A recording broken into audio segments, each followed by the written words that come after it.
오늘은 신명기 24장 17절 말씀입니다. 너는 객이나 고아의 송사를 억울하게 말며 과부의 옷을 전집하지 말라. 아멘. 그래서 신명기는 되풀이할 신자입니다. 명령을 되풀이해서 이스라엘 백성, 이제 광야 2세대들한테 얘기하고 있습니다. 모세가. 그래서 창세기, 출애굽기, 레위기에서 분명히 애굽을 탈출해 나온 광야 1세대들한테 하나님의 말씀을 모세가 받아서 말씀과 명령과 규례와 법도를 다 얘기했습니다. 그런데 이스라엘 백성 1세대, 광야 1세대들은 하나님의 말씀에 불순종하고 불평하고 원망하다가 광야에서 40년 동안 뺑뺑이 돌다가 다 엎드러져서 죽었습니다. 그래서 다시 한번 창세기, 출애굽기, 레위기, 민수기, 신명기에서 모세가 이제는 이스라엘 광야 2세대들한테 얘기하고 있습니다. 너희는 우리 1세대와 같이 하지 말라. 이제는 너희가 이 요단강을 건너 하나님께서 주실 약속하신 가나안 땅에 들어가서 그것을 차지하고 살게 될 것인데, 그때 너희는 하나님의 말씀과 명령과 규례와 법도와 율례를 다 지켜행함으로 그 땅에서 복되고 아름다운 삶을 살라고 권면하고 있습니다. 그래서 신명기 24장은 기타 각종 사회법입니다. 너희들이 이스라엘 사회를 이룰 때 반드시 지켜야 되는 법이라고 오늘 말씀하고 있습니다. 너는 17절, 신명기 24장 17절, 너는 객이나 고아의 송사를 억울하게 말며, 그러니까 do not deprive가 빼앗답니다. 그러니까 not이 붙었으니까 do not deprive, 빼앗지 말라. the alien, 이방인, 외국인, or 또는 the fatherless는 아버지가 없다. 그러니까 고아입니다. 고아. of justice, 그러니까 이방인이나 고아한테 정의를 빼앗지 마라. 그래서 번역할 때는 송사를 억울하게 하지 마라. 송사를 억울하게 하지 마라. 너는 객이나 고아의 송사를 억울하게 하지 마라. 그래서 이제 뭐 어떤 일이 있는데 이제 재판을 할 거 아닙니까? 판단을 할 건데 딱 보니까 우리나라 사람이 아닙니다. 그러니까 유대인이 아닙니다. 이스라엘 사람이 아닙니다. 이방인입니다. 외국인입니다. 야, 우리나라 사람 아니니까 야, 제가 잘못했다고 판결을 내려. 제가 이방인 잘못했다고 하니까 그냥 제가 잘못 안 했어도 제가 잘못했다고 해요. 그리고 이제 또 고아가 있습니다. 제 아버지가 없습니다. 그러면은 그 고아, 야, 제 아버지 없디야. 야, 뒤에서 봐주는 사람도 없고 우리 동네에서 뭐 영향력도 없는데 야, 그냥 쟤한테 다 뒤집어 씌워. 이런 거 하지 말라는 겁니다. 이런 거 하지 말라고 합니다. 하나님이 분명히 말씀하셔서 이런 거 지금 싫어한다고 하시는 겁니다. 객이나 고아, 이방인이나 고아한테 송사를 억울하게 하지 말라. 그들한테서 정의를 빼앗지 마. 너희 그들한테도 정당하게 의롭게 판단하라는 겁니다.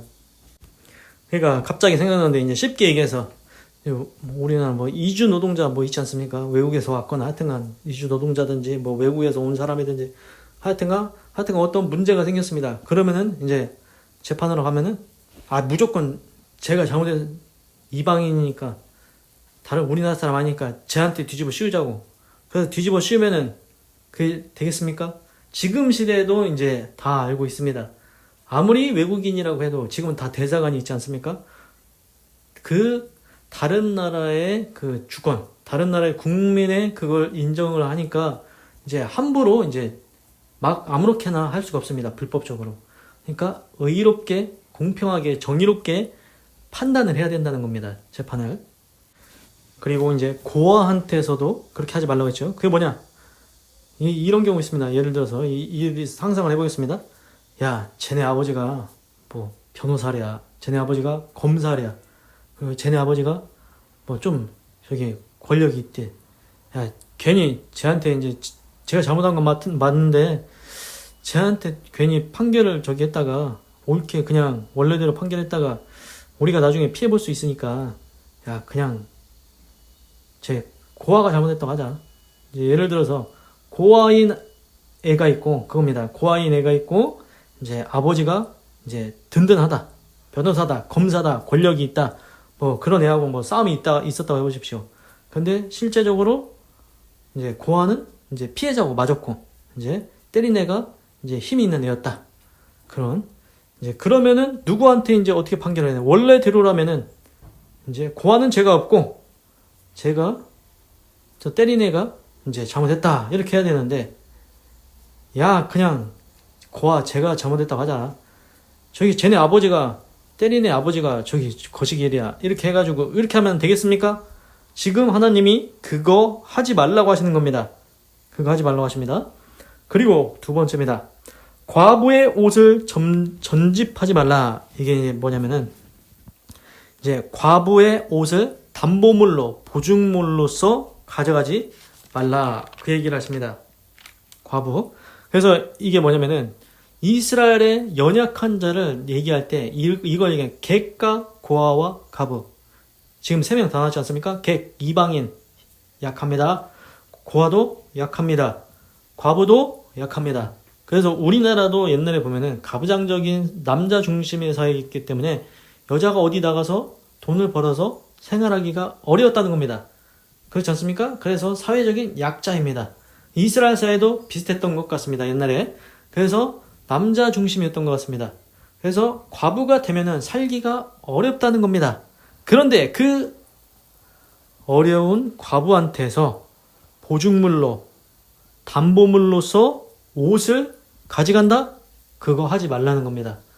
야, 얼마나 불쌍하냐. 너 그 사람한테, 그 과부한테서 옷을 담보물로 가져가면은 완전히 전 재산 탈탈 털어가는 거랑 똑같다. 그런 느낌 아닙니까? 그거 하지 말라고 오늘 하나님이 말씀하십니다. 그래서 오늘 보니까 하나님께서 지금 3명이 나옵니다. 3명. 이방인 나왔죠? 고아 나왔죠? 그리고 과부가 나왔습니다. 다 연약하고 힘없고 사회적인 약자들에 대해서 하나님이 말씀하십니다. 너희가 그들에게 공의를 행하고 그들에게 긍휼과 자비와 사랑을 베풀라고 오늘 말씀하시는 것 같습니다. 그렇습니다. 어떻든지 간에 시대가 변하든 국가가 뭐 변하든 어느 시대든 어느 국가든 어느 사회든 간에 계층이 생길 수밖에 없습니다. 잘 사는 사람이 있고 중간층이 있고 그 다음에 하위층이 있고 우리나라 조선시대도 뭐 그렇지 않았습니까? 뭐 선비가 있고 평민이 있고 이제 천민이 있고 막 그런데 이게 사는 수준이 똑같은 사회라고 해도 똑같은 국가라고 해도 하여튼간 어느 시대건 간에 그렇게 나뉠 수밖에 없습니다. 잘 사는 사람은 잘 사는 사람이 있을 수가 있고 못 사는 사람은 또 못 사는 사람이 있고 그런데 그 사회 가운데 너희가 동시대를 살아가지 않냐? 너희가 객과 고아와 과부한테 의를 행하고 긍휼과 자비와 사랑을 베풀라고 오늘 말씀하시는 것 같습니다. 만약에 이거 안 하면 어떻게 됩니까? 하나님이 싫어하신다는 겁니다. 하나님이 그거 싫어한다는 겁니다. 예를 들어서 지금 이렇게 하나님이 이 사회법을 줬는데 이렇게 안 한다.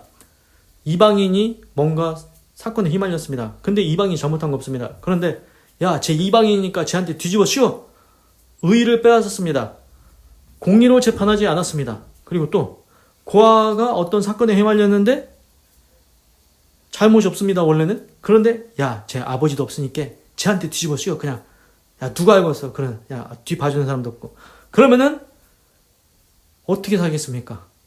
그러면은 그 사회에서 그리고 또 마지막으로 과부가 이제 뭐 돈이 없어가지고 뭐 이제 돈을 빌리는데 이제 담보물로 이제 옷을 가져간다? 그럼 아예 전 재산 다 뺏겨가지고 분명히 어제 말씀드렸죠?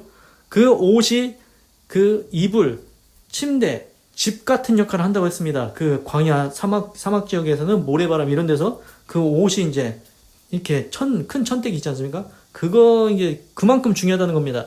그걸 아예 뺏어가 버리면은 어떻게 살겠습니까?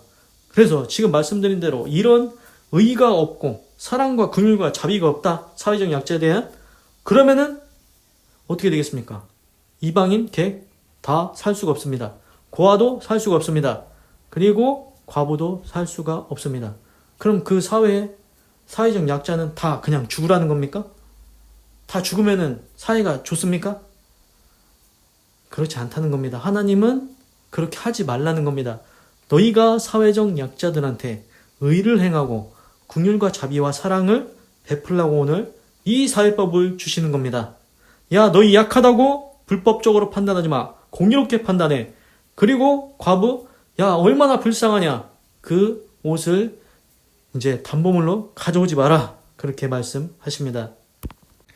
기도하겠습니다. 하나님, 오늘은 신명기 24장 17절을 읽고 묵상해 보았습니다. 너는 객이나 과부의, 객이나 고아의 송사를 억울하게 말며 과부의 옷을 전집하지 말라.